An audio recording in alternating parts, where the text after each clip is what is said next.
Economists around the world are struggling to break free of the clutches of the financial crisis. But a 12-year-old Canadian knows what needs to be done.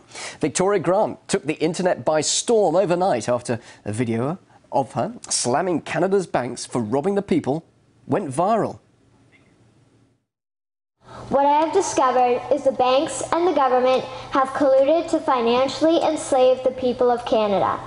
When a bank gives you a mortgage, which literally means a death pledge or a loan, they don't actually give you money.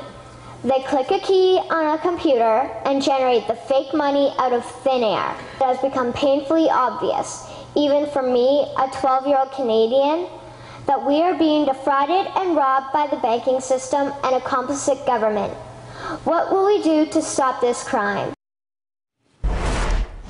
Well, we've got internet sensation Victoria Grant and her mother, Marcia Grant, on the line from Canada right now. So, Victoria, I watched all of your speeches, quite long, so can you just very briefly tell us what's been bothering you about Canada's banking system? Well, what's been bothering me is that our government has been borrowing money from private banks and putting us into debt. And they're not doing anything about this. So they're just standing by and watching the private banks make us pay compounded interest. Well, clearly you understand what's happening there in your country. Do you have any solutions for the world's economic problems?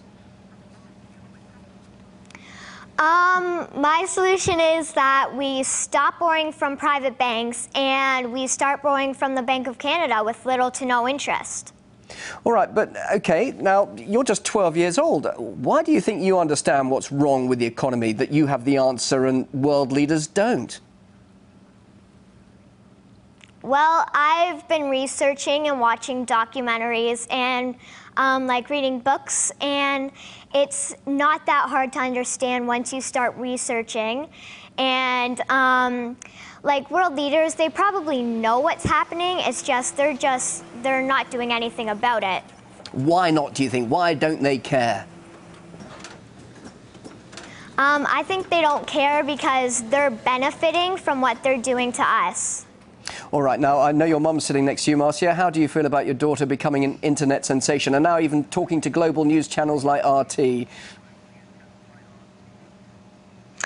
Well, it's been quite exciting. We never knew when this project started what would happen with this. We didn't actually dream that this would happen, but it's exciting. It's exciting that we're getting people talking and doing their own research. Whether they agree or disagree, they're at least listening and exploring.